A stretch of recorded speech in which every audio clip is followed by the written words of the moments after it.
Good afternoon, boys. Today in the class we did the Rutherford's alpha particle scattering experiment, so I'm going to explain a little bit more for you to revise from this video. Here I've written Rutherford's alpha particle scattering experiment and the gold foil experiment. These are the two names that are given to his experiment. Then we discussed he took a gold foil and alpha particles for the experiment. Alpha particles are helium nucleus. Gold was taken because it is the most malleable metal, so a very thin sheet of gold was used. Alpha particles are fast moving particles which have very high energy, so these two were taken for their experiment.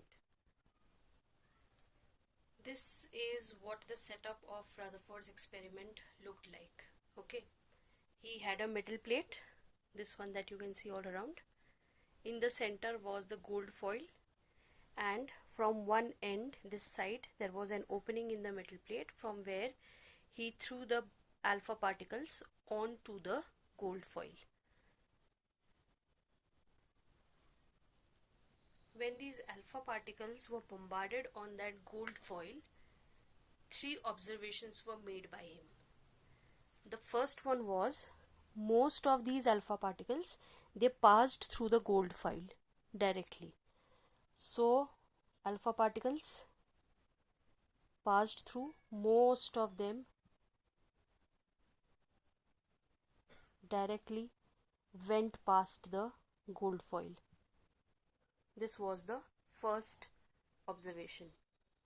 Second observation was, some of them were deflected at small angles.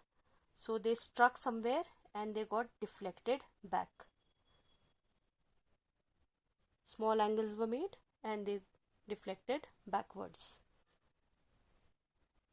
like this. 1 out of 12,000 particles struck somewhere in between and it rebounded backwards. This was the third observation.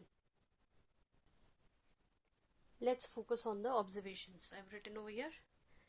Most alpha particles passed through. Some particles were deflected at small angles. 1 out of 12,000 particles rebounded.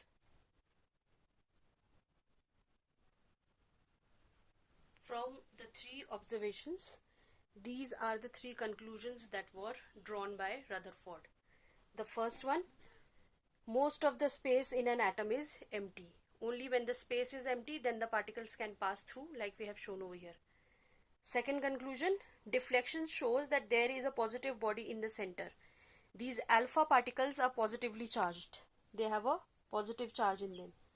If the center has a positive charge, only then deflection is possible. So the second conclusion he made was that deflection is possible only when the central body is positively charged.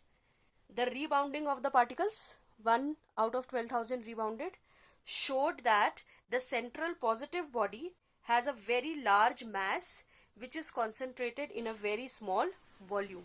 If the central body would not have been having a large mass, then rebounding would not have been possible. Only deflection would be seen, rebounding would not be seen.